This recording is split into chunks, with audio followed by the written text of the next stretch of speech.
Introduction: the celebration that shouldn't have happened. Welcome back to the channel.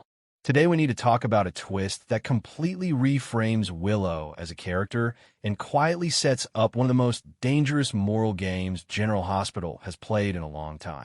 Because according to recent revelations, Willow is not just reacting to events anymore. She is actively planning them. And more importantly, she is targeting her own husband, Drew. On the surface, this story looks simple. Drew is widely viewed as a villain. Willow just survived a court case that nearly destroyed her. Fans were encouraged to see her as a woman finally reclaiming her freedom. But that framing collapses the moment we look closer. The real question is not whether Drew deserves what's coming. The real question is why Willow chooses this moment to strike again, and what that tells us about who she has become. Because this was not a crime of passion. This was strategy. And that changes everything. Part 1. The false ending. Why the celebration matters.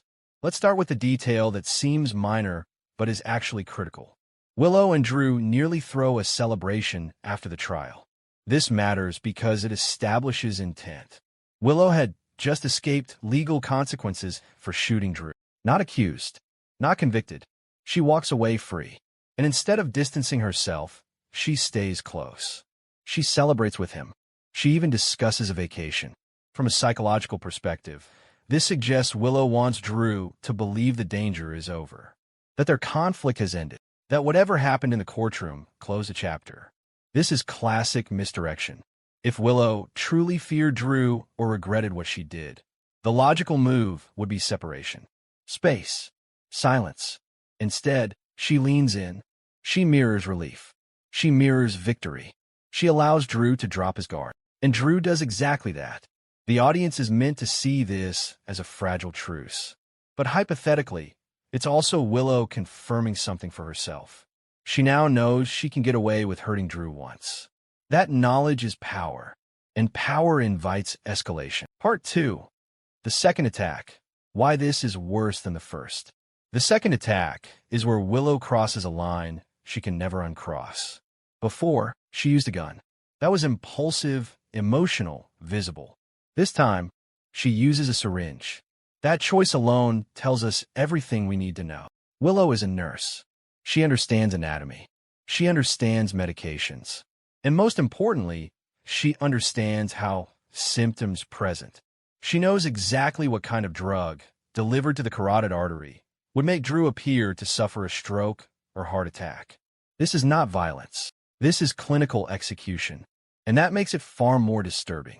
Because now Willow is weaponizing her profession. She is using the trust associated with caregiving as camouflage. To everyone else, she is a frightened wife watching her husband collapse. To Drew, she is the last person he sees before losing control of his body. This is premeditation layered with deception. And the fact that she chooses poison over a gun suggests she has learned from her past mistake. Guns leave evidence. Syringes leave doubt. Possibly, Willow believes this method offers her plausible deniability. Likely, she also enjoys the control it gives her. This time, she doesn't just hurt Drew. She orchestrates how the world interprets his suffering. Part 3. The performance. Willow's most dangerous skill. One of the most chilling elements of this storyline is not the attack itself. It's what comes immediately after. Willow performs. She cries. She panics.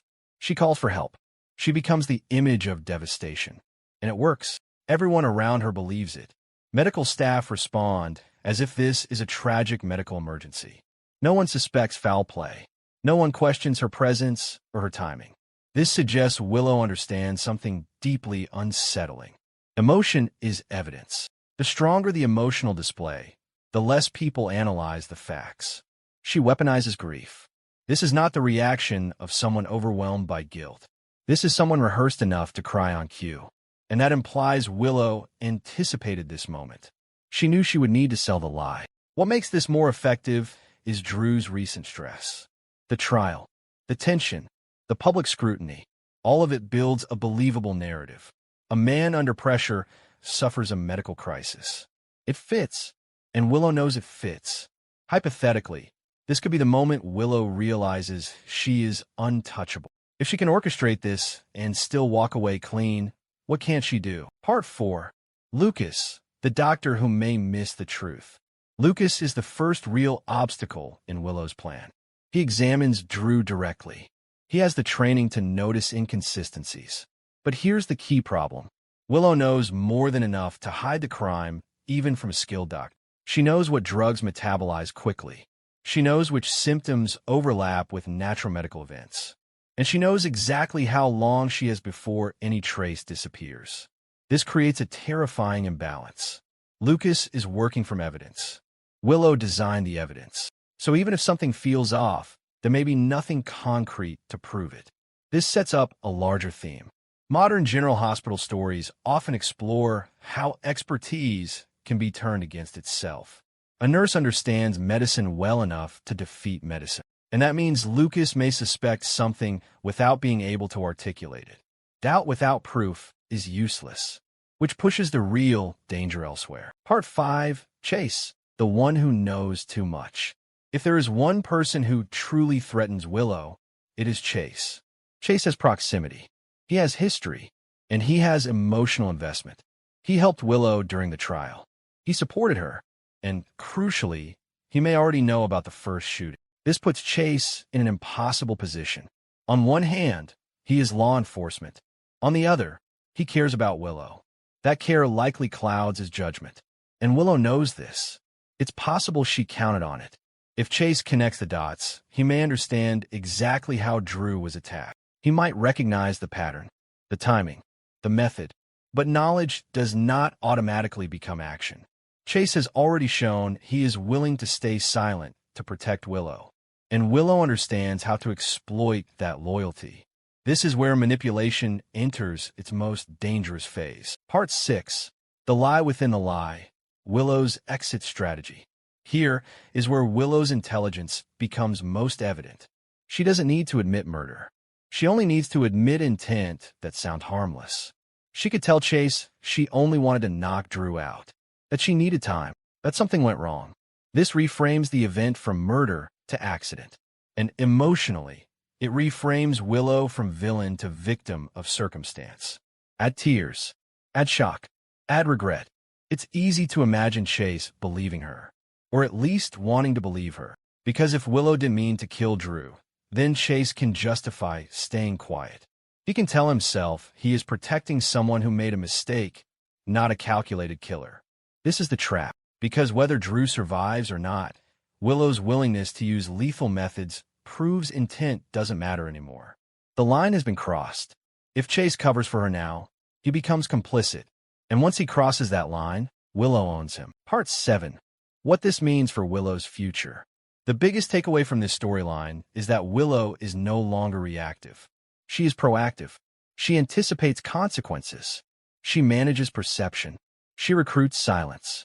This is not a descent into madness. This is evolution. Possibly, the writers are positioning Willow as a long-term moral antagonist. Not loud, not chaotic, but controlled, calculating, dangerous because she looks harmless. If she gets away with this, it sets a precedent. Violence without punishment, manipulation without exposure, and that invites escalation. If she can poison her husband and cry her way through it, what stops her from doing it again? Conclusion. The cost of believing Willow. So, where does this leave us? Drew lies vulnerable. Lucas may doubt, but lack proof. Chase stands at the edge of his own moral collapse. And Willow stands at the center, untouched, convincing, and possibly empowered by her success. This story is not about whether Drew deserves justice.